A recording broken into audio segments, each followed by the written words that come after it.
Education, Free and Compulsory by Murray N. Rothbard, published by the Ludwig von Mises Institute. And this work was originally published in the April and July through August 1971 issues of The Individualist, and then revised and published by the Center for Independent Education in 1979. This edition restores the original text. This is copywritten in 1999 by the Ludwig von Mises Institute. Preface. The central concern of social theory and policy in the new millennium should be to redefine fundamentally the role of the state in its relations to individuals, families, and communities. This must also include a rethinking of the means, methods, and institutions most suitable for the education of the child. What urgently requires correction is today's dramatic imbalance between families and the state. It is an imbalance that overwhelmingly favors the controlling power of the political sphere relative to that of parents and children to seek out educational settings that are best suited to the full educational development of the individual.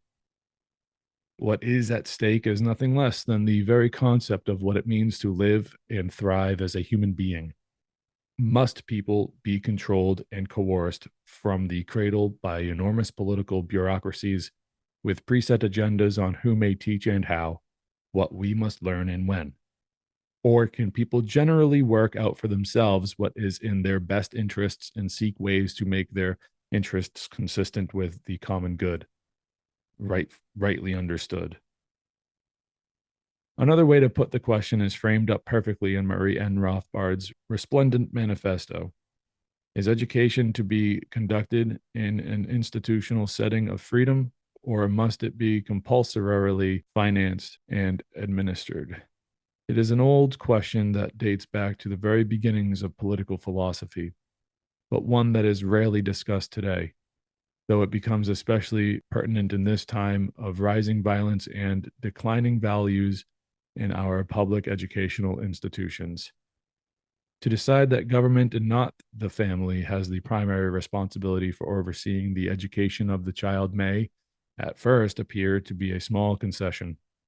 But as we have seen in this century, it is not easy, and may in fact be impossible, to rein in political power once it gains control over schooling. Since the early 1930s, when the federal and state government became more aggressively involved in education, control has become incrementally more centralized. For instance, in the year of my birth, 1932, there were 128,000 school districts in the United States, while today there are less than 15,000.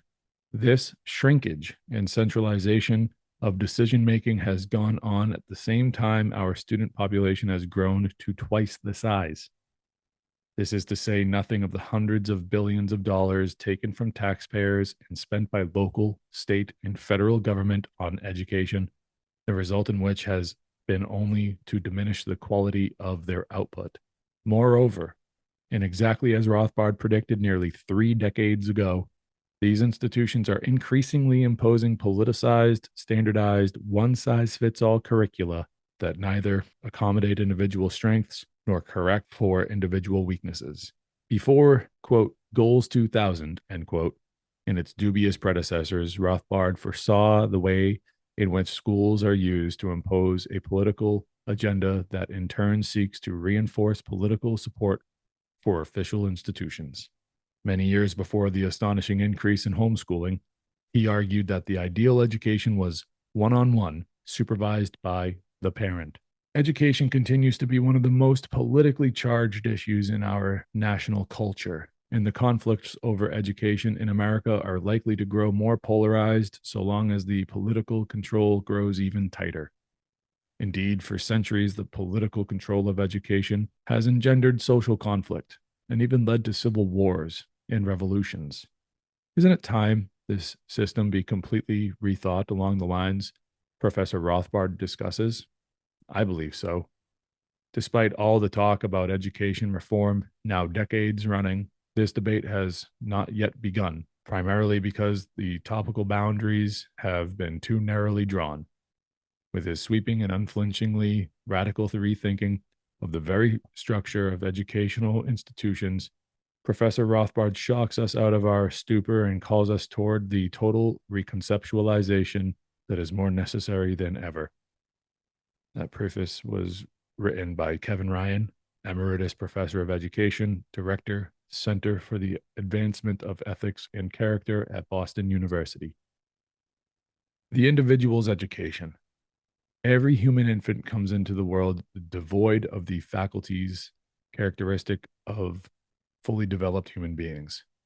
This does not mean simply the ability to see clearly, to move around, to feed oneself, etc. Above all, it means he is devoid of reasoning power, the power that distinguishes man from animals. But the crucial distinction between the baby and other animals is that these powers, in particular the ability to reason, are potentially within him. The process of growing up is the process of development of the child's faculties. From a state of helplessness and incompetence, such as few newly born animals are burdened with, the infant grows up to the glory of the full stature of an adult. Because they are immediately apparent to the senses, it is easy to overestimate the purely physical nature of these changes. The baby's growth in height and weight, learning how to walk and talk, etc., may be viewed in terms of the isolated physical or muscular activities involved. The overwhelmingly important feature of the growing up process is mental, the development of mental powers or perception and reason. The child using the new mental powers learns and acquires knowledge not only about the world around him, but also about himself. Thus, his learning to walk and talk in his direction of these powers depends upon his mental capacity to acquire this knowledge and to use it. As the child exercises his new reasoning, as well as muscular powers, these powers grow and develop, which in turn furnishes an impetus for the child's further exercise of these faculties. Specifically, the child learns about the world around him, other children and adults, and his own mental and physical powers. Every child coming into the world comes into a certain environment. This environment consists of physical things, natural and man made, and other human beings with whom he comes in contact in various ways. It is this environment upon which he exercises his developing powers. His reasoning forms judgments about other people, about his relationships with them, and with the world in general. His reason reveals to him his own desires and his physical powers. In this way, the growing child, working with his environment, develops ends and discovers means to achieve them. His ends are based on his own personality, the moral principles he has concluded are best, and his aesthetic tastes. His knowledge of means is based on what he has learned is most appropriate. This body of quote unquote theory in which he believes he has acquired with his reasoning powers, either from the direct experience of himself or others, or from logical deduction by himself or by others. When he finally reaches adulthood, he has developed his faculties to whatever extent he can and has acquired a set of values, principles, and scientific knowledge. This entire process of growing up, of developing all the facets of a man's personality, is his education. It is obvious that a person acquires his education in all activities of his childhood. All his waking hours are spent in learning in one form or another. It is clearly absurd to limit the term quote unquote education to a person's formal schooling. He is learning all the time. He learns and forms ideas about other people, their desires and actions to achieve them, the world and the natural laws that govern it, and his own ends and how to achieve them. He formulates ideas on the nature of man and what his own and others' ends should be in light of this nature. This is a continual process, and it is obvious that formal schooling constitutes only an item in this process. In a fundamental sense, as a matter of fact, everyone is quote unquote self educated. A person's environment, physical or social, does not quote unquote determine the ideas and knowledge with which he will emerge as an adult. It is a fundamental fact of human nature that a person's ideas are formed for himself. Others may influence them, but none can determine absolutely the ideas and values which the individual will adopt or maintain through life. Formal instruction. If everyone is constantly learning, and each child's life is his education, why the need for formal education? The need for formal instruction stems from the fact that a child's faculties are undeveloped and only potential, and that they need experience in order to develop. In order for this exercise to take place, the child needs the environmental materials on which he can operate and with which he can work. Now, it is clear that for a large segment of his general education, he does not need systematic formal instruction. The space is almost always available for his physical faculties to develop and exercise. For this, no formal instruction is needed. If food and shelter are provided for him, he will grow physically without much instruction. His relationships with others, members of the family and outsiders, will develop spontaneously in the process of living. In all of these matters, a child will spontaneously exercise his faculties on these materials abundant in the world around him. Those precepts that are needed can be imparted relatively simply without need for systematic study. But there is one area of education where direct spontaneity and a few precepts will not suffice. This is the area of formal study, specifically the area of intellectual knowledge. That knowledge beyond the direct area of his daily life involves a far greater exercise of reasoning powers. This knowledge must be imparted by the use of observation and deductive reasoning, and such a body of thought takes a good deal of time to learn. Furthermore, it must be learned systematically, since reasoning proceeds in orderly, logical steps, organizing observation into a body of systematic knowledge. The child, lacking the observations and the developed reasoning powers, will never learn these subjects by himself alone, as he can in other things. He could not observe and deduce them by his own unaided mental powers. He may learn them from the oral explanation of an instructor, or from the written testimony of books, or from a combination of both. The advantage of the book is that it can set forth the subject fully and systematically. The advantage of the teacher is that, in addition to previous knowledge from the book, he knows and deals with the child directly and can explain the salient and unclear points. Generally, it has been found that a combination of book and teacher is best for formal instruction. Formal instruction, therefore, deals with the body of knowledge on certain definite subjects. These subjects are, first of all, reading, so that the child has a superb tool for future acquisition of knowledge. And as a latter corollary, the various language arts, such as spelling and grammar. Writing is another powerful key in the child's mental development. After these tools are mastered, instruction naturally proceeds in logical development. Reading to be spent on such subjects as the world's natural laws. Natural science is another way to say it. The record of man's development, his ends and actions, such as history and geography, and later the moral sciences of human behavior, like economics, politics, philosophy, and psychology, and man's imaginative studies of man, like literature. Writing branches out into essays on these various subjects and into composition. A third of elementary tool of great power is arithmetic, beginning with simple numbers and leading up to more developed branches of mathematics.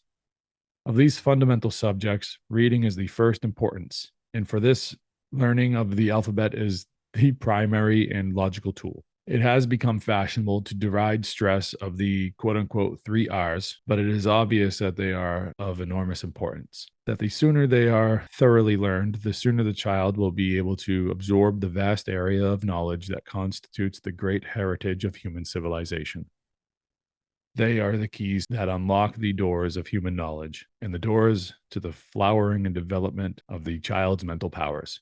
It is also clear that the only necessity and use for systematic formal teaching arises in these technical subjects, since knowledge of them must be presented systematically. There is clearly no need for formal instruction in quote unquote how to play, in quote getting along with the group, end quote, in quote selecting a dentist, end quote, and the multitude of similar quote unquote courses given in quote modern education end quote. And since there is no need for formal teaching in physical or directly spontaneous areas, there is no need for instruction in quote physical education end quote or in finger painting. Human diversity and individual instruction.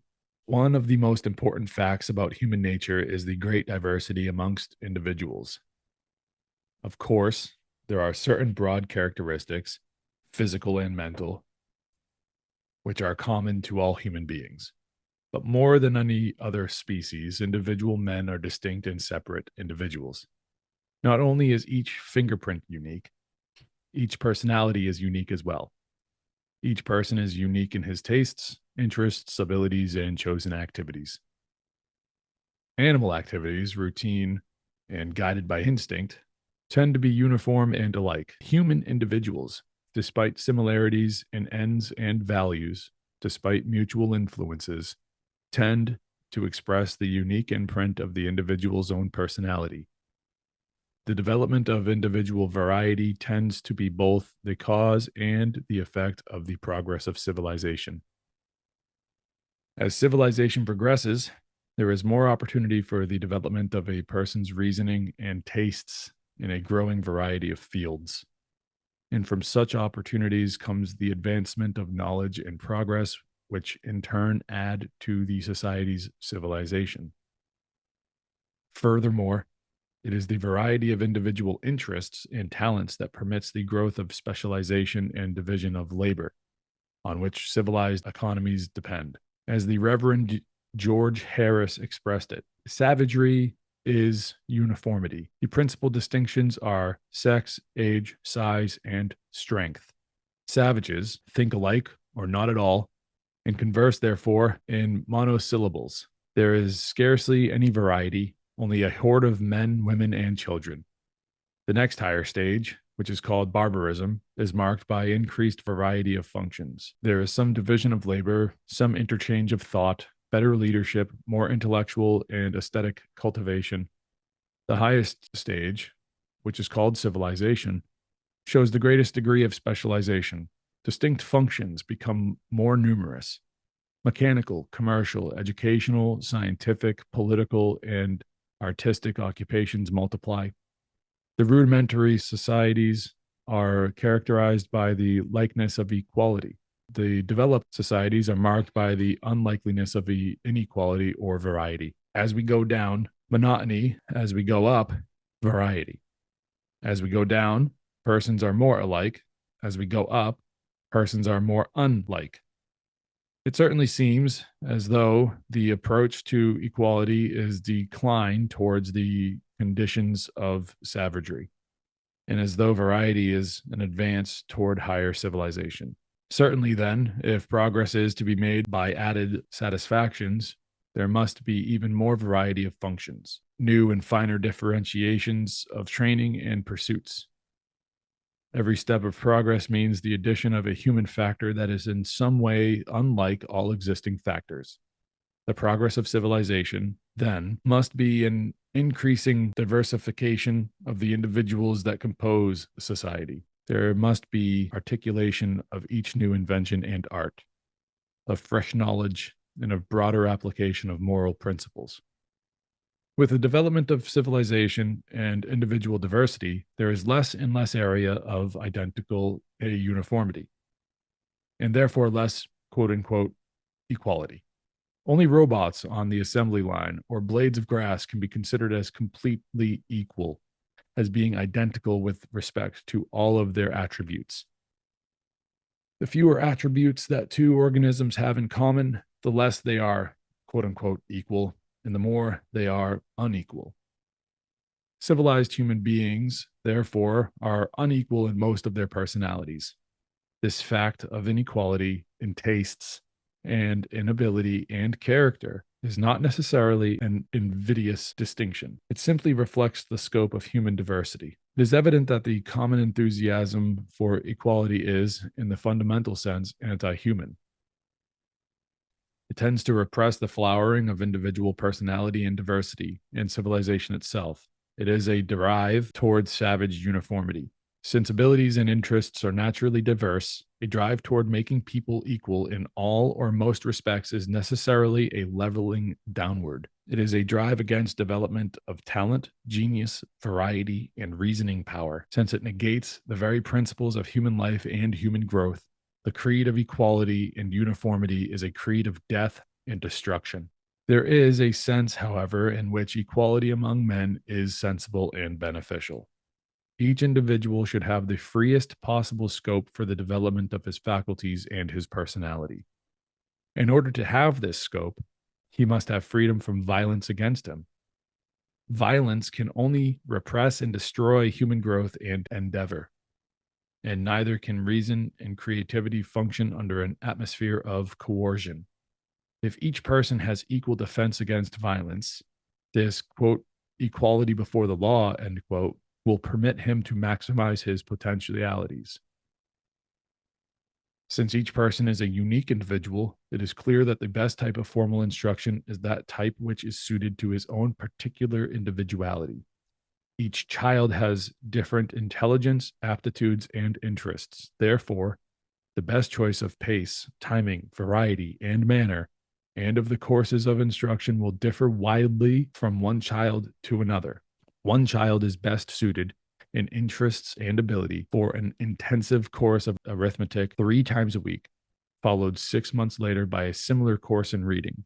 Another may require a brief period of several courses. A third may need a lengthy period of instruction in reading, etc.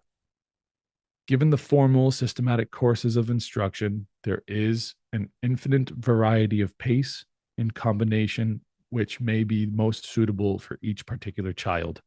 It is obvious, therefore, that the best type of instruction is individual instruction. Of course, where one teacher instructs one pupil is clearly by far the best type of course. It is only under such conditions that human potentialities can develop to their greatest degree. It is clear that the formal school, characterized by classes in which one teacher instructs many children, is an immensely inferior system.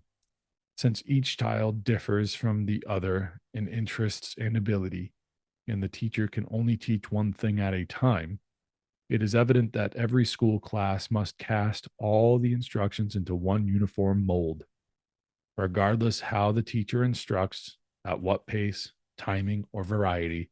He is doing violence to each and every one of those children.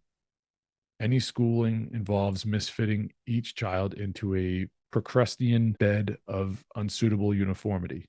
What then shall we say of laws imposing compulsory schooling on every child? These laws are endemic in the Western world. In those places where private schools are allowed, they must all meet standards of instruction imposed by the government. Yet the injustice of imposing any standards of instruction should be clear. Some children are duller and should be instructed at a slower pace. The bright children require a rapid pace to develop their faculties. Furthermore, many children are very apt in one subject and very dull in another. They should certainly be permitted to develop themselves in their best subjects and drop the poor ones. Whatever the standards that the government imposes for instruction, injustice is done to all. To the dullards who cannot absorb any instruction, to those with different sets of aptitudes in different subjects, to the bright children whose minds would like to be off and winging in more advanced courses, but who must wait until the dullards are hounded once again. Similarly, any pace that the teacher set in class wreaks an injustice on almost all. On the dull who cannot keep up, and on the bright who lose interest in precious chances to develop their great potential. Obviously, the worst injustice is the prevention of parental teaching of their own children. Parental instruction conforms to the ideal arrangement. It is, first of all, individualized instruction, the teacher dealing directly with the unique child and addressing himself to his capabilities and interests. Second, what people can know the aptitudes and personalities of the child better than his own parents. Parents' daily familiarity with and love for their children renders them uniquely qualified to give the children the formal instruction necessary. Here, the child receives individual attention for his own personality. No one is as qualified as the parent to know how much or at what pace he should teach the child, what the child's requirements are for freedom or guidance, etc. Almost all parents are qualified to teach their children, particularly in the elementary subjects. Those who are not so qualified in the subjects can hire individual tutors for their children. Tutors may also be hired where the parents do not have the time to devote to the formal instruction of the children. Whether or not they themselves should do the teaching or which tutor is best for their children is best determined under the overall supervision of the parents directly. The parents can determine the progress of the child, the daily effect of the tutor on the child, etc. In addition to parental instruction and tutorial instruction, the parents can send the children to private schools. This alternative, however, is not as satisfactory because of the necessary lack of individual instruction and individual pacing. There are classes with many children, set times for courses, set grades, etc. The only reason for schools instead of individual instruction is the economic one, that the price of individual tutoring is prohibitive for most parents. Consequently, they must adopt the only practical alternative of mass tutoring, where the teacher instructs many children at the same time. It is clear that such private schools are an inferior solution to individual instruction. Whichever pace the teacher sets, an injustice is done to many of the children. If the state enforces certain quote unquote standards on the private schools, a far worse crime against the children is committed. For if the parents' selection of instruction is completely free and unhampered by state coercion, they, knowing and loving the child best, will be able to select the best type of instruction that they can afford. If they hire tutors, they will choose the most competent for their child. If they can select any type of private school, they will select the type which is best suited for their child. The advantages of the unlimited development of private schools is that there will tend to be developed on the free market a different type of school for each type of demand. Schools will tend to be developed, especially for bright children, for average children, and for dull ones, for those with broad aptitudes, and for those for whom it would be best to specialize, etc. But if the state decrees that there may be no schools which do not, for example, teach arithmetic, it would mean that those children who may be bright in other subjects but have little or no aptitude for arithmetic will have to be subjected to needless suffering. The state's imposition of uniform standards does grave violation to the diversity of human tastes and abilities. The effect of the state's compulsory schooling laws is not only to repress the growth of specialized, partly individualized private schools for the needs of various types of children. It also prevents the education of the child by the people who, in many respects, are best qualified, his parents. The effect is also to force into schools children who have little or no aptitude for instruction at all. It so happens that among the variety of human ability, there is a large number of subnormal children, children who are not receptive to instruction, whose reasoning capacity is not too great. To force these children to be exposed to schooling, as the state does almost everywhere, is a criminal offense to their natures. Without the ability to learn systematic subjects, they must either sit and suffer while others learn, or the bright and average students must be held back greatly in their development while these children are pressured to learn. In any case, the instruction has almost no effect on these children, many of whose hours of life are simply wasted because of the state's decree. If these hours were spent in simple, direct experience which they were better able to absorb, there is no question that they would be healthier children and adults as a result. But to dragoon them into a school for a formative decade of their lives, to force them to attend classes in which they have no interest or ability, is to warp their entire personalities, the parent or the state. The key issue in the entire discussion is simply this: shall the parent or the state be the overseer of the child? An essential feature of human life is that, for many years, the child is relatively helpless, that his powers of providing for himself mature late. Until these powers are fully developed, he cannot act completely for himself as a responsible individual. He must be under tutelage. This tutelage is a complex and difficult task. From an infancy of complete dependence and subjection to adults, the child must grow up gradually to the status of an independent adult. The question is under whose guidance and virtual quote unquote ownership the child should be, his parents or the state's. There is no third or middle ground in this issue. Some party must control, and no one suggests that some individual third party have authority to seize the child and rear it. It is obvious that the natural state of affairs is for the parents to have charge of the child. The parents are the literal producers of the child, and the child is in the most intimate relationship to them that any person can be to one another. Parents have ties of family affection to the child. The parents are interested in the child as an individual and are the most likely to be interested and familiar with his requirements and personality.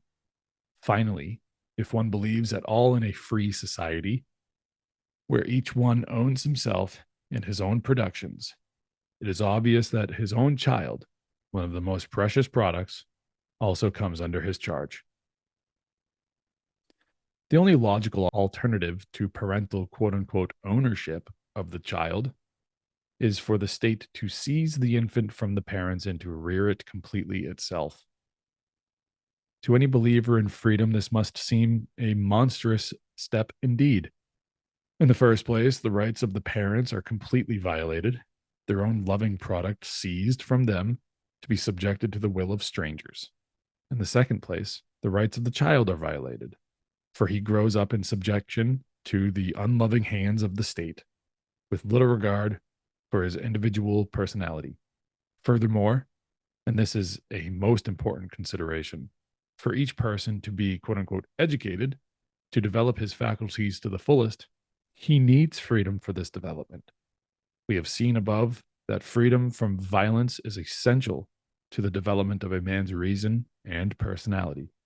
But the state's very being rests on violence, on compulsion.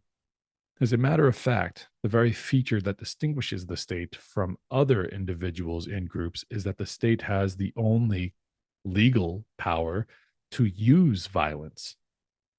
In contrast to all other individuals and organizations, the state issues decrees which must be obeyed at the risk of suffering prison or the electric chair. The child would have to grow up under the wings of an institution resting on violence and restriction. What sort of peaceful development could take place under such auspices? Furthermore, it is inevitable that the state would impose uniformity on the teaching of charges. Not only is uniformity more congenial to the bureaucratic temper and easier to enforce, this would be almost inevitable where collectivism has supplanted individualism. With collective state ownership of the children replacing individual ownership and rights, it is clear that the collective principle would be enforced in teachings as well. Above all, what would be taught in this doctrine of obedience to the state itself. For tyranny is not really congenial to the spirit of man, who requires freedom for his full development. Therefore, techniques of inculcating reverence for despotism and other types of quote unquote thought control are bound to emerge. Instead of spontaneity, diversity, and independent men, there would emerge a race of passive, sheep like followers of the state. Since they would be only incompletely developed, they would be only half alive. It might be said that no one is contemplating such monstrous measures. Even communist Russia did not go as far as to impose a quote unquote communism of children, even though it did almost everything else to eliminate freedom. The point is, however, that this is the logical goal of the statists in education.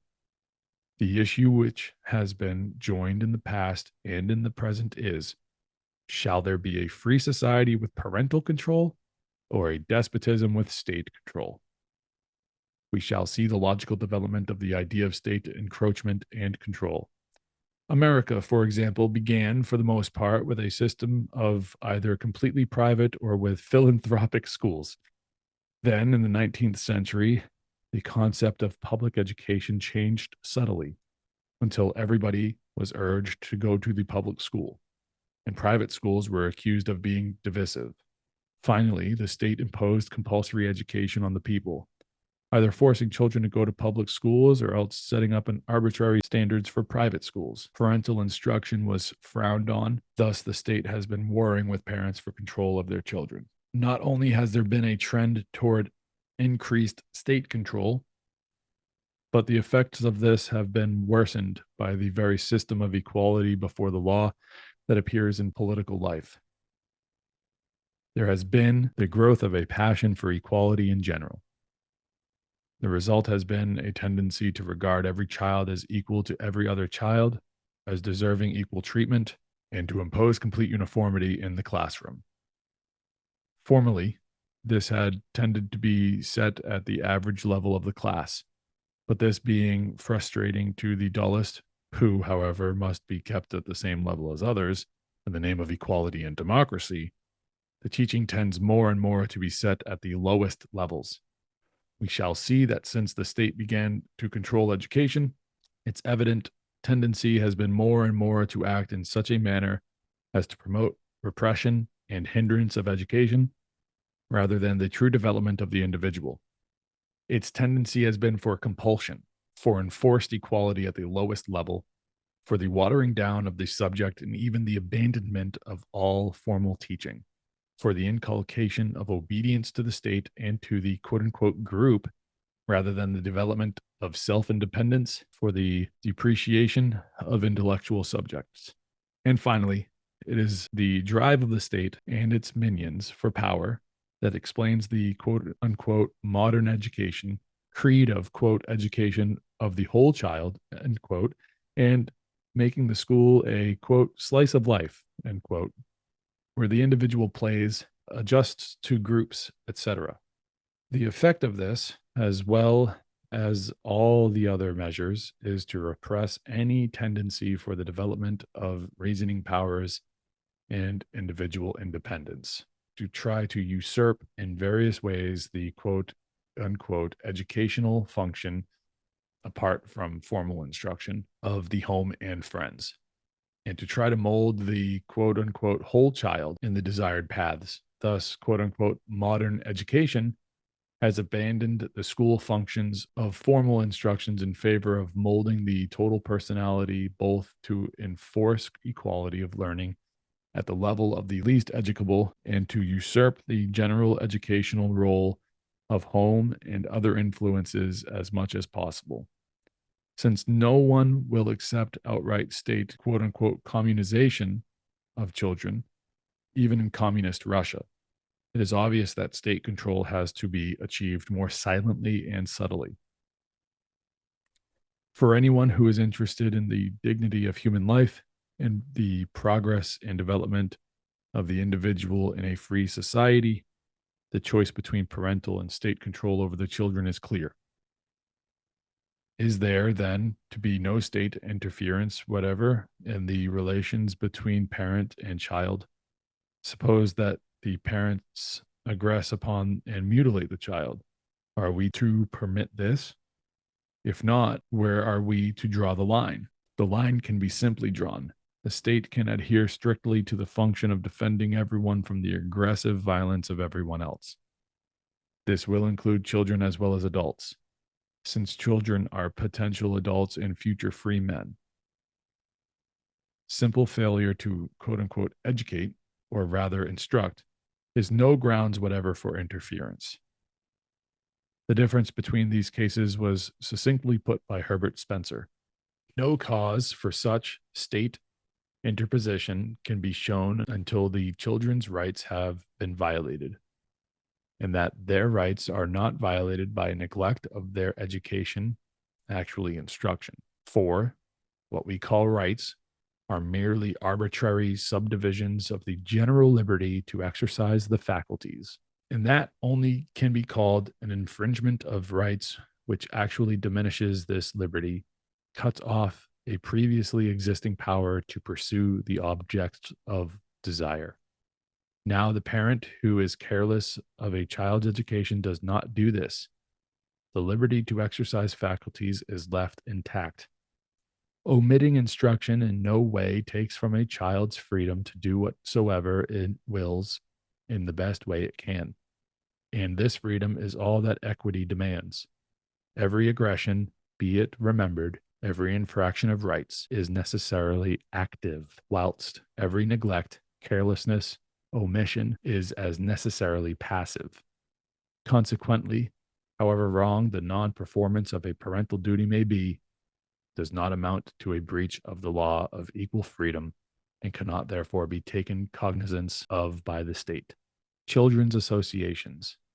Another powerful argument against compulsory education, one which is generally overlooked, is that if instruction is compulsory and the parent cannot afford to send his children to a private school or tutor and is prevented from instructing the children himself, he must send his child to a public school. In the public school will be most of the others who would not be there were it not for the universal compulsory law. This includes subnormal, uneducable children and various types of juvenile delinquents and hoodlums. Whereas the parents who would prefer not to send the child to formal schooling rather than to compel him to associate with these vicious types, the state forces him to do so, with incalculably evil consequences to innocent children. Removed for part of the day from the care and supervision of the parent, the child is compelled to associate with vicious companions and might even be influenced by them to join juvenile gangs, adopt drug addictions, etc. These are not exaggerated evils, as any reader of the current press knows, but true to the common hatred of individual superiority and distinction, the passion for leveling and enforced equality proclaims, this is good. Let every child be forced to learn about quote unquote life and be forced to associate with the lowest types of humanity. The envy and hatred toward the potentially better and superior child is apparent in this position and underlies the argument for enforced equality and consequent suppression of superior individuality. Compulsory versus free education. The Reverend George Harris described the effects of compulsory education in imposing uniformity and enforced equality soon after the establishment of compulsion. He described it as education is already so generally provided in America and other countries, 1897, that without forecasting imaginary conditions, there is no difficulty in seeing how much equality is given by that opportunity. The same amount of time is given to all. The same courses are prescribed for all. The same teachers are appointed to all. The opportunity is not merely open, it is forced upon all.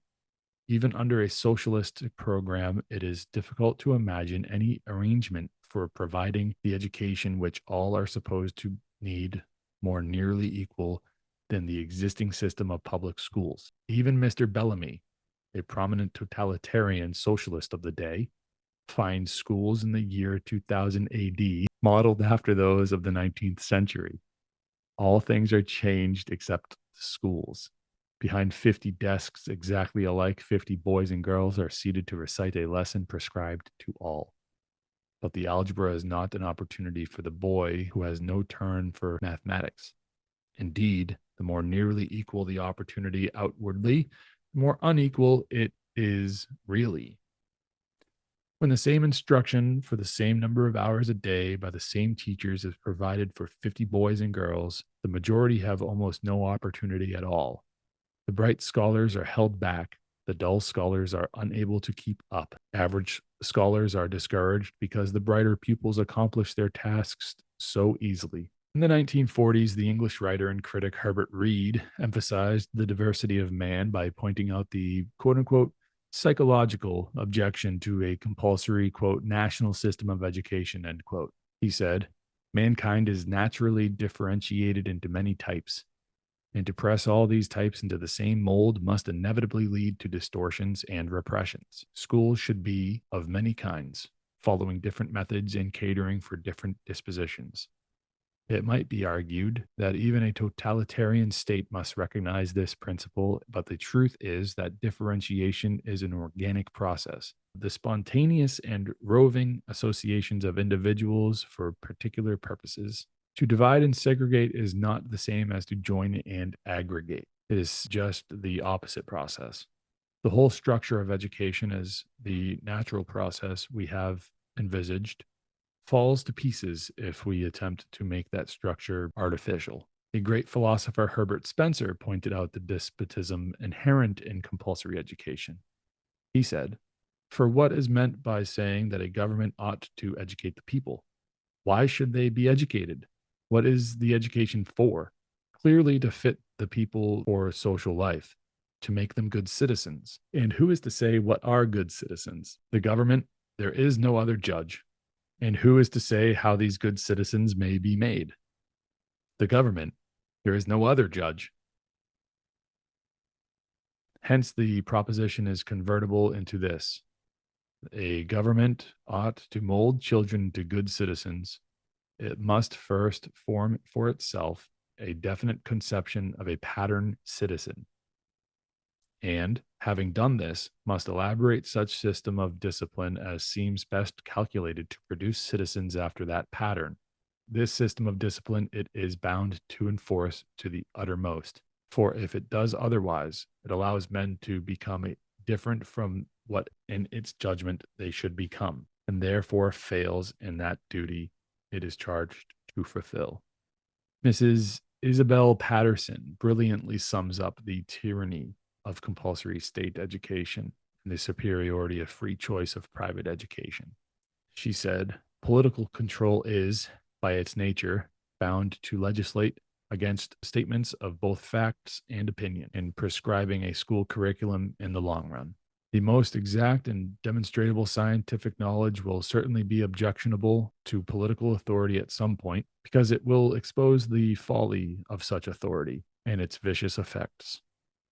Nobody would be permitted to show the nonsensical absurdity of, quote, dialectical materialism, end quote, in Russia by logical examination.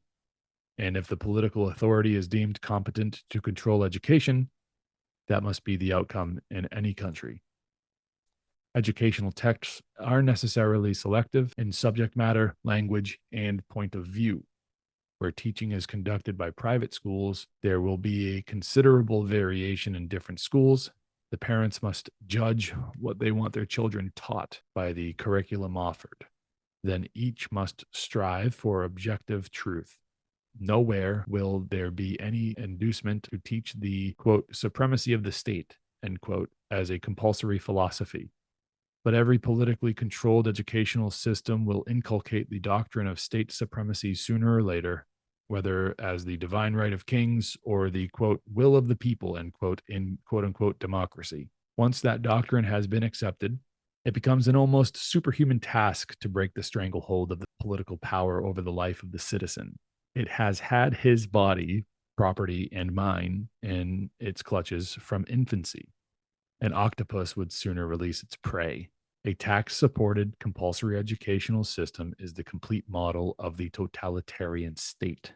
Here, we must add that in the current system, the state has found a way in the United States to induce the private schools to teach state supremacy without outlawing private schools, as in some other countries. By enforcing certification for minimum standards, the state effectively, though subtly, dominates the private schools and makes them, in effect, extensions of the public school system. Only removal of compulsory schooling and enforced standards will free the private schools and permit them to function in independence." Mrs. Patterson deals succinctly with the problem of compulsory education and literacy. She says, "But would not some children remain illiterate? They might, as some do now, and as they did in the past. The United States has had one president who did not learn to read and write until after he was not only a grown man, but married and earning his own living. The truth is that in a free country, anyone who remains illiterate might as well be left so. Although simple literacy is not a sufficient education in itself, but the elementary key to an indispensable part of education in civilization. but that further education and civilization cannot be obtained at all under full political control of the schools. It is possible only to a certain frame of mind in which knowledge is persuaded voluntarily. And Mrs. Patterson answers teachers and educators who would tend to reply in epithets to her criticism. Do you think nobody would willingly entrust his children to you to pay you for teaching them? Why do you have to collect your pupils by compulsion?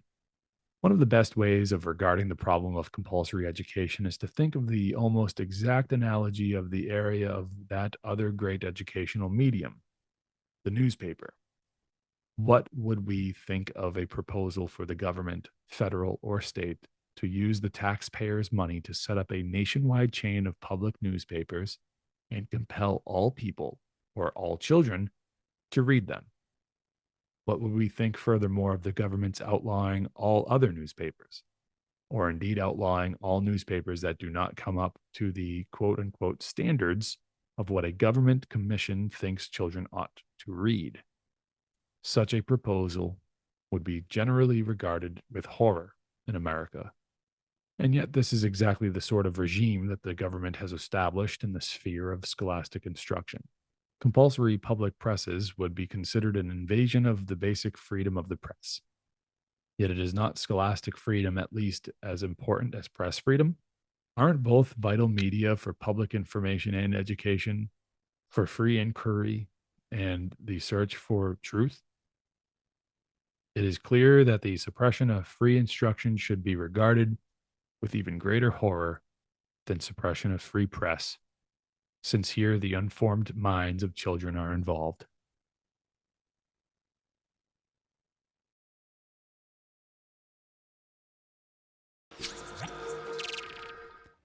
Hey, everybody, thank you for tuning in. I'm James Cordiner, and I really hope that that information helps you out a lot.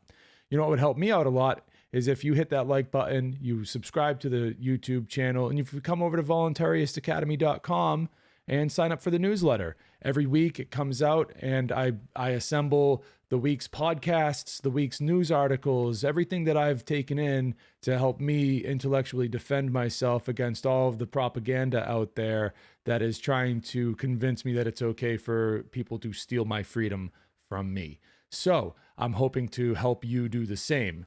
But in order to do that, you have to take it upon yourself to come over to voluntaryistacademy.com and sign up for that newsletter.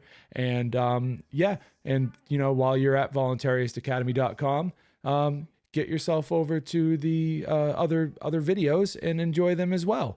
So thank you very much for tuning in. And while you're on your way out, just remember one thing: you own yourself. Period. No one else owns you. I don't own you. You don't own me. I can't make you do stuff against your will. You're not allowed to make me do stuff against my will. And with those ideas in mind, if we can really apply them to our actions, we can certainly make the world a better place. I love you all. Peace out.